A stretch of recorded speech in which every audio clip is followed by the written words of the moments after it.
Fun. Check it out. A2 The Show, the most international podcast.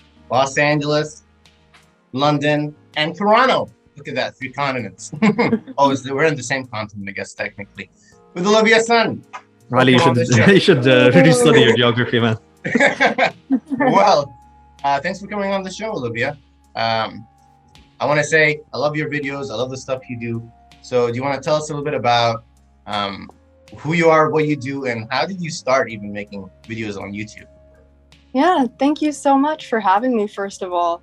And I started making videos back, I think the first video I uploaded was in April this year. It was just because it was COVID and I was like, oh, I don't have a job. I don't have an internship. I can't do volunteering. So I was like, what's something productive that I can do with my time? And I was like, hey, there's this YouTube thing that some people are doing, and I really enjoy watching video essays by other people. So I thought maybe I could give it a try. Never thought that I would ever get this many views or subs before, but it's crazy and it's really cool. I love it. I want to say, I think what you do is really cool, like giving us commentary on like everyday things that, you know, we usually get our own subjective kind of view on, but you can give us like a bird's eye view, a more analytical view on things and take different perspectives. And so amazing. All right, tough questions. Here we go. Olivia, Okay. this is my tough questions list. Do you want to tell us, how do you even come up with an idea for a video? You talk about TikTok, you talk about Jordan Peterson, you talk about so many different things. How do you even get started? I think it boils down to 2 main things. One is probably just my own interests, like what I'm feeling interested in, what I've seen on the internet, and what kind of sparked my curiosity. And the other half of it is just thinking about like what is relevant to other people, what other people might want to hear about, or what I think is important to talk about. So for instance, my latest video was about finding empathy for anti-vax and anti-maskers. And I felt that I really wanted to make that video because I thought it was really important to talk about that in the current environment that we're living in. So, and I thought it was really interesting too. Yeah, I watched that video today in the morning, and I kind of wanted you to get into the discussion today a bit about that because Ali is a bit skeptical on the vaccine. I've taken it, full disclosure, hey. So yeah, Ali, could you share a bit about what's your speculation? My speculation, well, just general, something I read earlier is that you should always have a kind of skeptical idea of the world, maybe a little bit of a disobedient, you know, if everyone's just obeying everything you're told. In history, people make more mistakes when they obey more than when they disobey. That's my point of view, my bird's eye view on it. And yeah, Olivia, maybe we can pass it on to you. How do you find empathy, I guess, in a world where everyone hates each other, right? We're in this world where everyone literally hates each other. It's like the Squid Games for some reason. So yeah, how do you find empathy for someone who thinks different than you? I think it might come down to the fact that I went through that whole phase of going from like being super duper like leftist to then falling into like Jordan Peterson, Ben Shapiro, like Candace Owens, Thomas Sowell, all those people, and then coming out of it again, like not back to where I used to be, but looking like, hey, I'm just one person who went through like this whole range of beliefs in like a year and a half or something. And it gives me like perspective on how people can come to believe the things they believe. And I just don't think that it's any one person's individual fault for coming to those conclusions that they hold. It's like a whole list of reasons that might prompt them to believe what they believe. So I really think that it's, I don't want to say stupid, but I don't have a better word for it right now.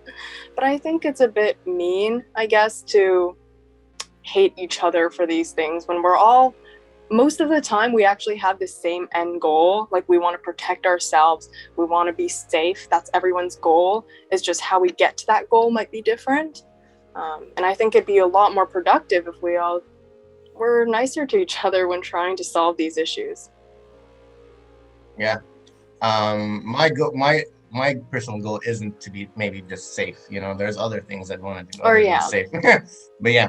All right. So do you want to tell us? So you've been on the left, you've been on the right. Where are you right now? I'd say probably I'm probably more left leaning right now. And I can't lie, that's probably a result of the people around me in my university environment as well. I see a bunch of comments on that video being like, yes, university academia brainwashing her back. Which I can't deny the influence that my environment has on me. But at the same time, I'm trying to remain like open-minded. I'm not going to diss someone for having different views than me. I'm always open to changing my mind, of course, if someone comes up to me and presents something that I think is a really good argument. Yeah, for me, I would say that the mind, like someone's thoughts on a certain topic doesn't have to be fixed. It can be constantly an evolution, in a constant flow of evolution where the person's opinions can always change. I mean, we've had this discussion before where our opinions aren't constantly, they're like a combination of influences, either through your experiences or through the people you meet or your education. So that's why, like you said, being open-minded is important, because you never know when you might have the same opinion as the person you're against right now. Yeah, like I'm aware that my opinions will definitely change as I grow older. I know I'm probably not going to believe in some of the things I do right now, and that's okay. Oh, wow. It's true. That's a very like bird's eye view of it. I also think with the same way, like even the thoughts I have right now, I'm sure I'll think very differently when I'm older. It's just I hate when people hate each other. I hate violence. I hate nastiness. Yeah.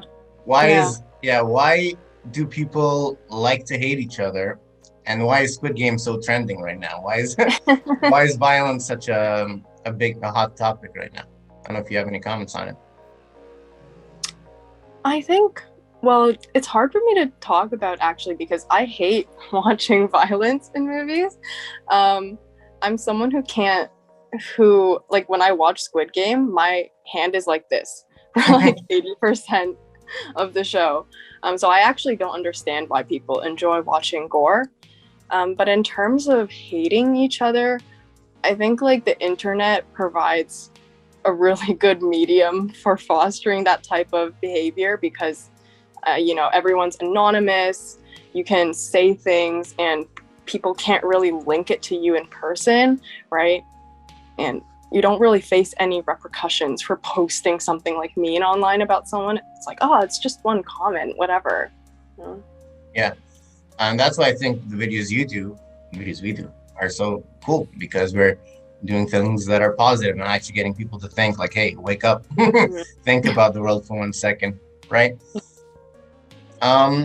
So who is your audience? Right? You talk about K-pop and you talk about TikTok. and you talk about Jordan Peterson and all these other things. So who are you making videos for? I am not sure.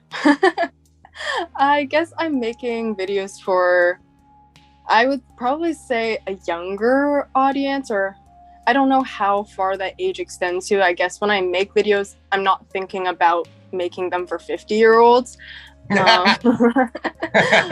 Yeah, but whether there's like a specific demographic, I don't know if I actually have one. I think I just kind of make things that I'm interested in and I hope other people might be interested in.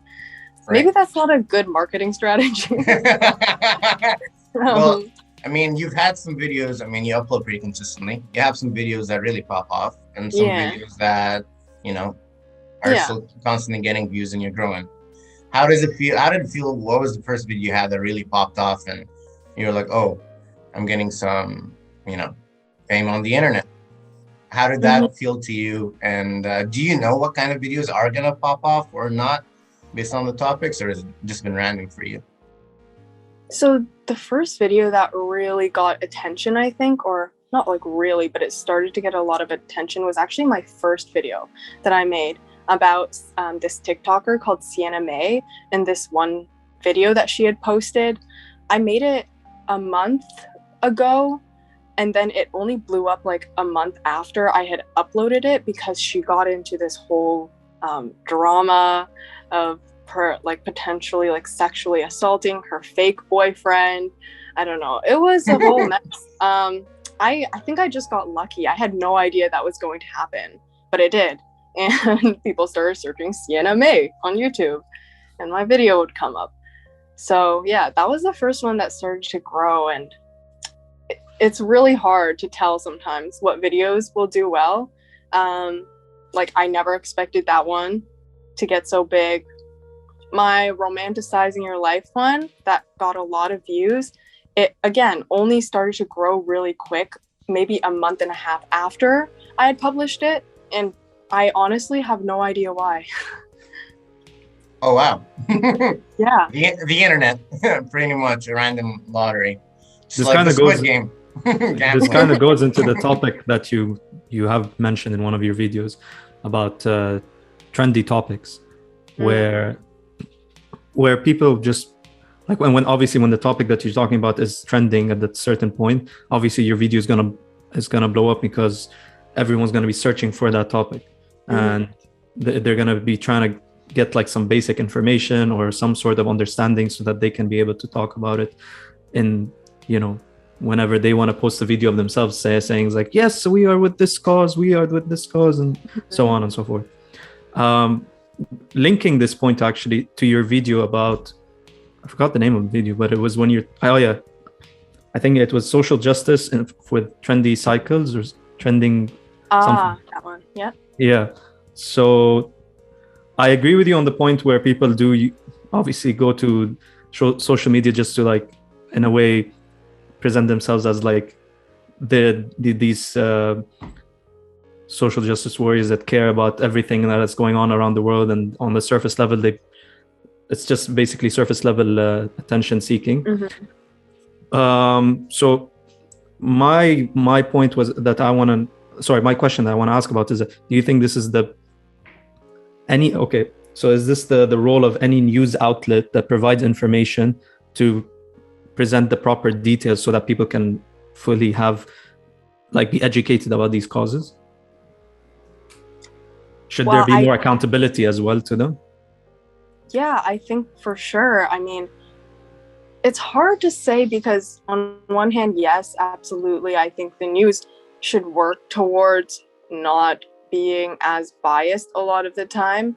But at the same time, it's also, I think, just this bigger product of us all being so busy all the time in our lives that we ourselves don't have enough time to check enough sources. It's like, oh, let me just quickly look through like Twitter to quickly get a 150 character update on what's going on, and like that's that. So sad. It's hard. It's not just it's the news outlets, but it's also just we don't have time ourselves, and that's like a bigger product of how society functions, and I don't know how to change it. All right, so you've mentioned that people should pick probably one cause and like, you know, stick to that. Like how exactly do you recommend people do that? Well, you don't have to stick to like one cause. You can support multiple causes, of course, but I think, of course, there always is a limit to how much knowledge and time that you can spend on something. So I would say just find some sort of topic that you're actually passionate about and be honest with yourself. Like, do I genuinely care about this? And am I willing to put in time to educate myself about this? Or do I only want to learn about it to put up this like activist front? You know, sometimes I have to ask myself that too when I see other people posting things online. And it's really hard not to feel bad about yourself when you're not also contributing to like the infographics online. Because it's like, dang, they're all doing this activist stuff, maybe I should too. But I guess just ask yourself, why am I doing this? And am I actually educated to speak on it at all?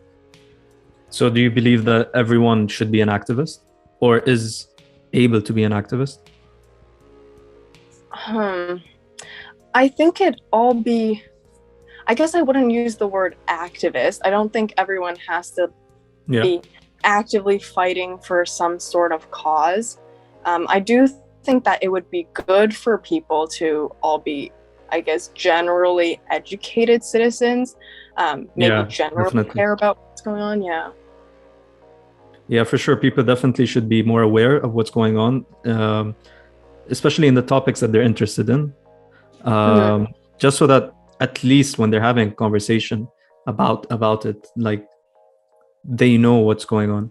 Like, don't rely on the education you've gotten from your schools or from your universities, because what's the point of school and universities if not they're educating you, right? Yeah, exactly. It's so strange. Yeah, it's so strange. As you say, like, we live in a world where everyone's just learning news and topics about life from 150 characters and headlines. And as you brought up, it brings like the shallowness of the world, and everything's becoming a little more shallow and superficial. The way we treat each other is a little more shallow and superficial. What do you do to, go against that kind of shallowness and the speediness of life? Is there something you do that helps slow you down and connect more to others?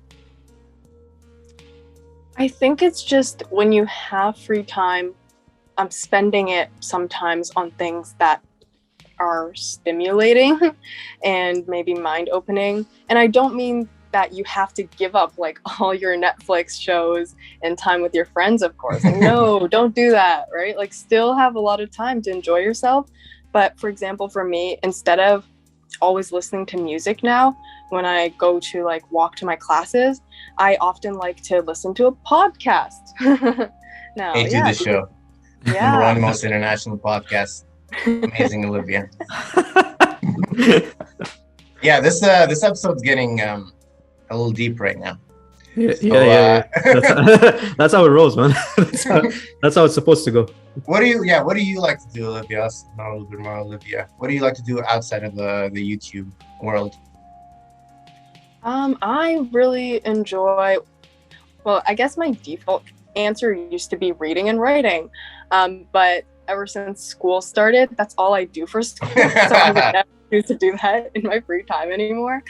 So I guess in my free time, I actually enjoy cooking and baking a lot. I like exploring the city. I think Toronto is just, there's so many things to do. And I really enjoy hanging out with friends, listening to podcasts, and I like music as well a lot. That was a nice, fun question. Now back to the serious questions. Okay. All right.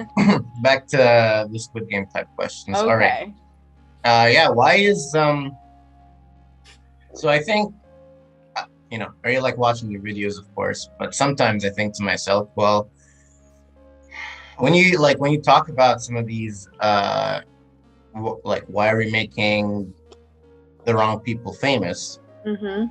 You're kind of contributing in the fame of these people. Like, I did not hear about Sierra May or her boyfriend or alleged boyfriend until you brought him up to my life, and there's a lot of topics you do discuss, like the cultural appropriation, or what was it, the microaggressions. Microaggressions and stuff like that. I think they're like interesting topics to dive into, but one, they're controversial, and two, I kind of wish people would talk about, more other things, and you do talk about more other things than that. But it's interesting to me that those are the kind of videos that pop off the most, and when you discuss other things, maybe they don't pop off as much. Do you feel a similar way, or do you like talking about these controversial topics more? I can't lie and pretend as if certain topics are, more popular than others. For example, actually, microaggressions video, I was really surprised. I think now it's at like 50K views. I'm not too sure. But actually, when I had first uploaded it, oh my gosh, it did like awful. Like it got so little views. And I guess it's because it's not a trendy topic, right? People aren't searching up like microaggressions on like TikTok and stuff. So there's definitely like a difference when uploading these types of videos. But I don't think that means that I should stop doing that. You know, like my latest video about vaccines, it's not getting like as many views as like my other videos has, but that doesn't mean I don't like that video, and I'm still glad that I made it. All right. I want to ask you a question. So I went to visit my mom in New York past few days, and it's been lovely. But we had this incident where she went up to some guy, and you know, he looked like he wasn't from America, and she was like, "Where are you from?" And he was like, "New Jersey," but she was like, "Where are you really from?" And then he was like, "I'm from wherever." He was from Kenya or something, or that's where he was originally from. Is my mom a microaggressor, and is she being violent towards other people? So, see, I don't really know. Keep in mind, my mom is Lebanese. She's from the Middle East. She has no knowledge of all this, you know, the little microaggressions floating around in the world. Yeah. Yeah, I don't really know where I stand on microaggressions. In that video, okay, so if I took the most popular definition of what microaggression is to be, then yes, I think most people would say that is a microaggression. Like, even if your mom didn't mean, you know, any harm, the fact that it might have hurt the other person and the like underlying insinuation under that comment would have caused it to be a microaggression. But I wouldn't call your mom like, oh, she's like being violent against him or anything. And I'm sure that your mom didn't have any bad intentions. Thank you. Yeah, so no, I would not demonize your mom at all in that situation. Ali, your mom is exonerated, don't worry. Yeah. I have labeled her as innocent. Let's go. Well, yeah, I mean, but like, it's one of those things where you did say it's like the lines are so not clear, right? Because I mean, just to ask someone where you really from, that's, as you say, generally is a big no-no. But how come some people get to do it and some people don't get to do it? Do you think, and this is a little heavy topic, we can move past this if you don't want to, but do you think racism only works from the powerful to the vulnerable, or is there a kind of reverse, you know, can someone from a minority group be racist to someone from a majority group? Oh no. I'm scared to answer this because I'm sorry. I'm a minority too. We're all minorities here.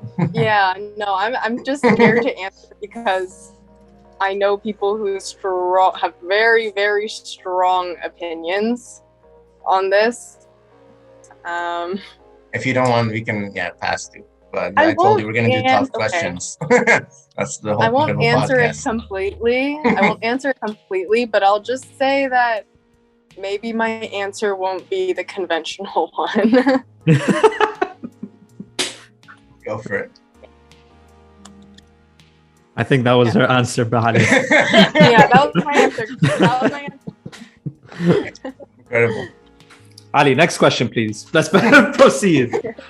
Go. Let's proceed. All right, Squid Game, right? What is all the hype about? What is all the hype about? What I love the most about Squid Game is that it really hits on a very true topic about the world we live in, where there are people who are like ultra rich and people who are more ultra, you know, poor. A lot of the times they are very similar and they're all very desperate. How do you think about like money in your own life? Do you strive to be, you know, super wealthy and capitalistic and rich, or are you more lefty and you're trying to be free for all? And live as a broke whatever person, or what? How do you see money, and does money like really like drive your mindset or goals? I'm actually someone who's very scared of becoming someone who is money driven, because I know that it happens to a lot of people, and I can't say I like fully blame them, because obviously money has become like so important. But I'm really worried about becoming someone like that, so I always try to not focus on that. I really don't want money to be the driver of what I do. I instead hope that what I continue to be motivated by is what I'm interested in, and what I think is important to do for the world, and what I think would be meaningful to my life. Hopefully I can hold on to that. I'm still young and my parents still pay for my rent, so maybe that's why. Maybe when I grow older that'll change. But for now, I'm trying to hold on to those values. Yeah, I feel like people who are not necessarily just money driven, like it's once they become successful and they attain a certain status, or they're in a situation where they can afford more things in life and they can live the better life more than the majority of the planet, it becomes a certain type of addiction for them, where they want even more because they already have a taste of the good stuff in a sense, and they're like, okay, I can get, if I keep working, if I work even harder and like prioritize this path which has already given me a start, then I can reach that position where I can buy anything I want. Do freedom, financial freedom. Yeah. You can say financial freedom, but Ali, you can be successful and financially free without becoming, for example, a multi-millionaire or a billionaire or anything. That's you true.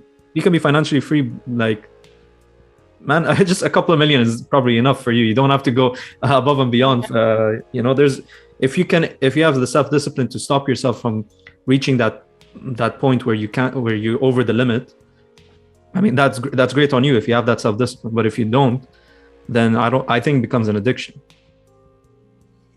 Definitely can be, I think. I can't remember the characters now. Probably I'm sure there are characters in Squid Game who reflect this. Maybe Sungwoo. Exactly. Yeah. Stockbroker. That. Yeah. But a thing that I kept hearing in the series, which makes me think about it, is like they would always ask each other, is like, what would you do with the money if you win?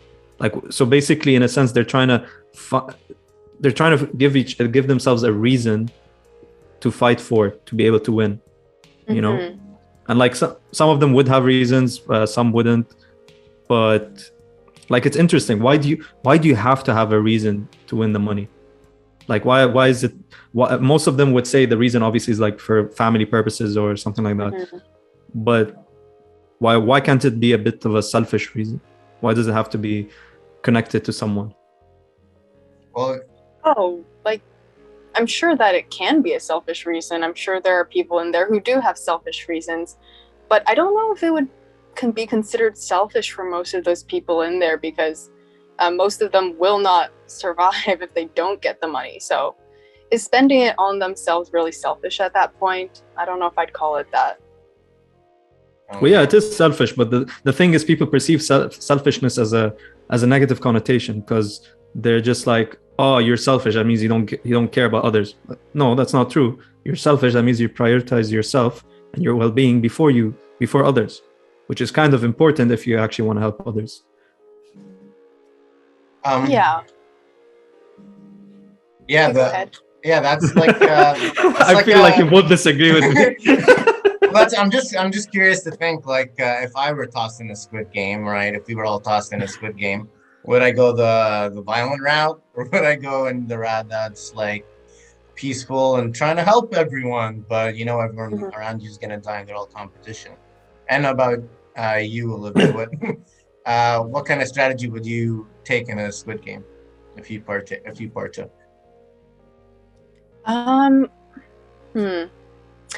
Before I answer this, I guess, have any of you ever heard of like Hobbes, like Thomas Hobbes? Yeah, philosopher. Yeah. Writer. Yeah. You know his book, like Leviathan, or his whole theory about the state of nature and things like that? No. Do you If want to not, explain? Yeah, give us. I studied it a bit in the university, because I kind of forgot, because like this was like, I think, sophomore year. So you know, it reminded me of his theory. Like, this show just reminds me so much of it, because he claims that in the state of nature, so when there's no authority or government, it's just like a free-for-all, it would be a state of war, where no one can trust each other, so everyone's just always trying to, like, I guess, kill each other, because if you say this is mine, well, there are no laws or governances to actually protect that. So people can just come in the middle of the night, like smash a rock on your head and then take that thing from you. And he says that there's no such thing as justice or injustice in this state of nature, because there's no laws dictating what is considered to be just or unjust. But he says that everyone would rationally come to this realization that it would all be better for everyone if they just created this society and worked together and laid down, you know, their rights to kill each other to this one government, so that they can attain peace. And I think that in Squid Game, perhaps that Squid Game is different because only one person can live. So it's not like you're actually able to create this society to work together. You're going to have to betray each other eventually. But I think personally for me, I still wouldn't go out of my way to be violent. That's me speaking from like the safety of my home though right now. Again, I have no idea how I would act if I was actually put in that situation. For all I know, I could turn into like the most cold-hearted person you ever met. I'm not sure. Interesting. Oh, Ali, I actually want to question you on that matter, because you've studied, because you're studying in the field of psychology.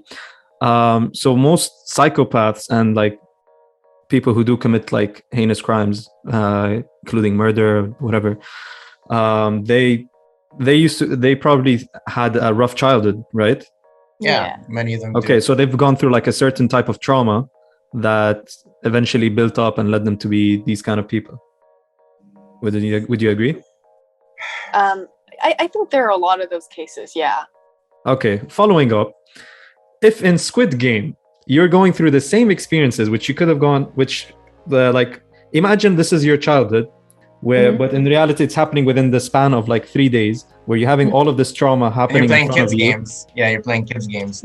Yeah, and you're having all of this trauma happening in front of you.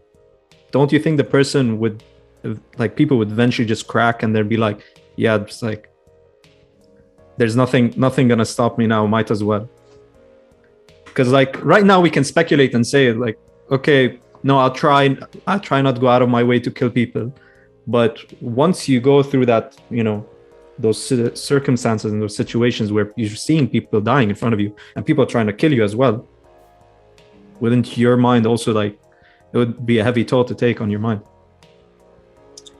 Yeah, I think a lot of people would crack, and it's totally understandable why.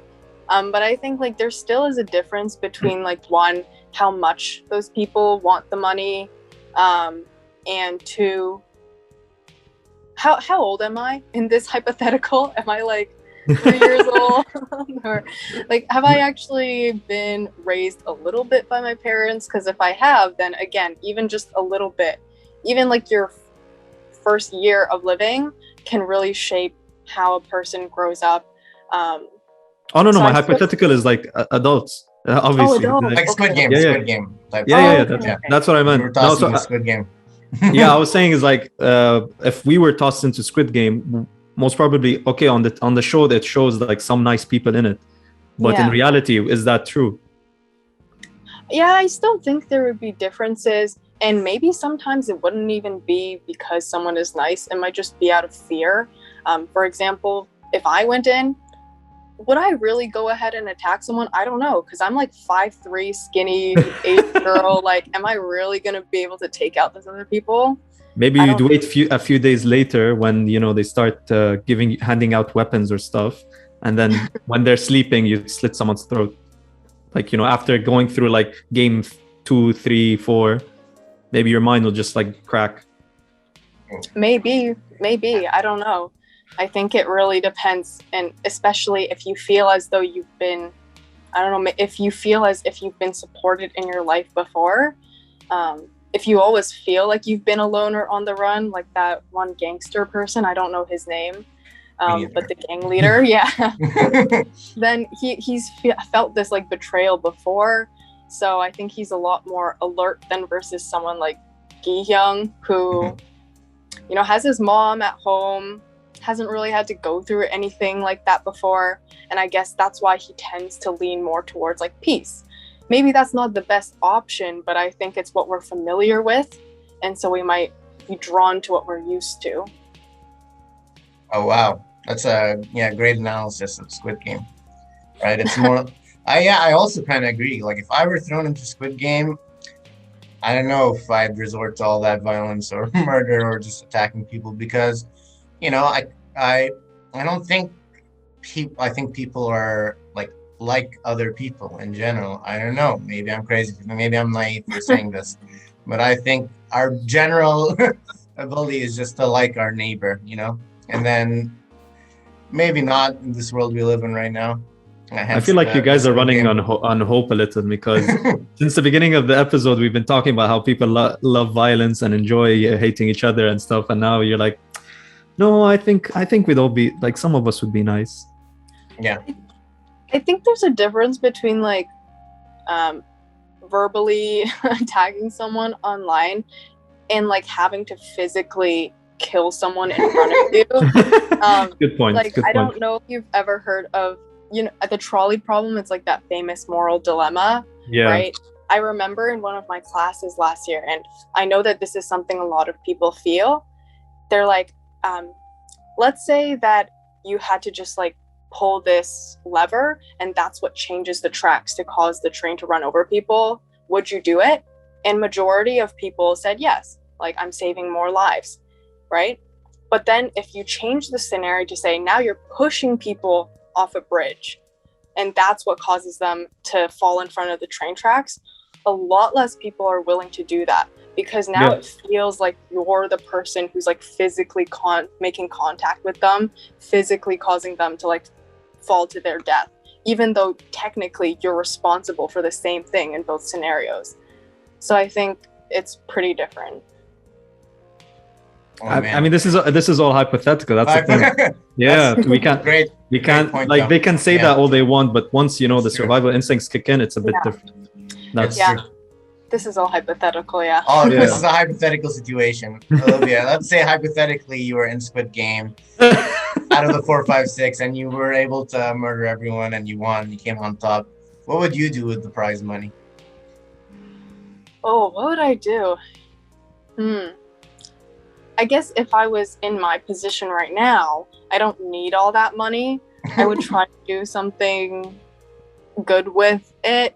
Though it's hard to do something good with it, because even if I wanted to donate it to a charity or an organization, I feel like there's so many like sketchy things with charities nowadays. I don't know if that's worth putting my money into. On the other hand, if I was in the situation that a lot of the players in Squid Game were in, then, you know, I'd probably get myself a house. Pay off your debt as well. I'm not in poverty anymore. Yeah. I think the answer is, I think like you don't need all that money, right?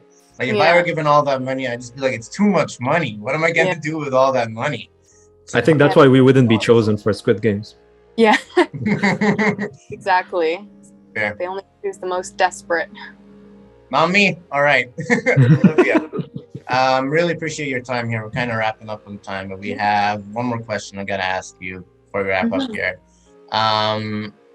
What's next in the future for Olivia? What are you working on now?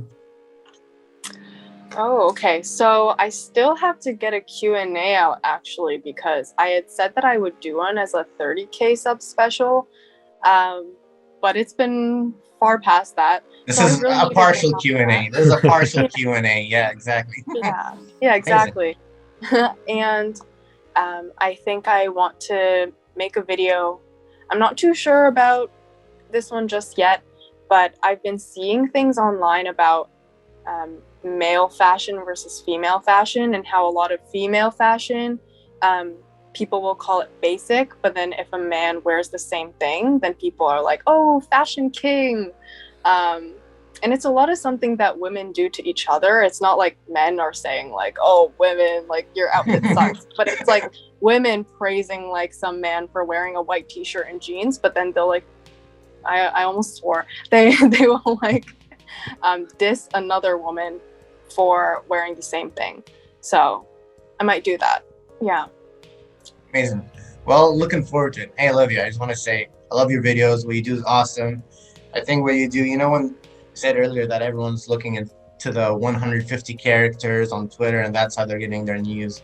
I think taking the time to watch an oliSUNvia video gets you to like actually think about the things that are, you know, relevant in your life, and maybe have a discussion and maybe change someone else's mind, and hopefully that ripple effect will change the world. Thank you. Oh, thank coming on our you. show. Everyone Yeah, should thank you so listen much, to Olivia. this show. Let's go. Yeah. Done. Rips it. All right, just signing out. Thank you so much. Go follow her on her socials, YouTube, Instagram. They're gonna be wherever. linked in the You know, link it down below. description below. Is there anything else you want to shout out or say before we wrap up here? Thank you to anyone who's ever clicked on my face. I don't know why you would do that, but thank you. Okay, signing out. Toodaloo. Adios. Bye.